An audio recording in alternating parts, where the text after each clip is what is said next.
Столетие физкультурного движения республики отметили в Амгинском Улусе.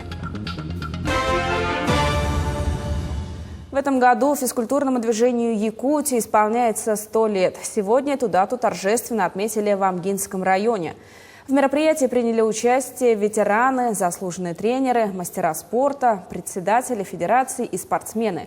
Были вручены награды ветеранам и всем тем, кто внес свой вклад в развитие физического спорта в Якутии. В этом году исполняется 75 лет великому спортсмену, олимпийцу Николаю Захарову Сахача.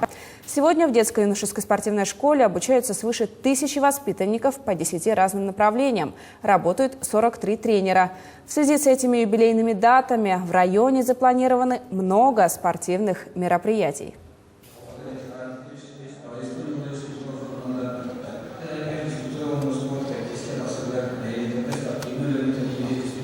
В этом плане мы включили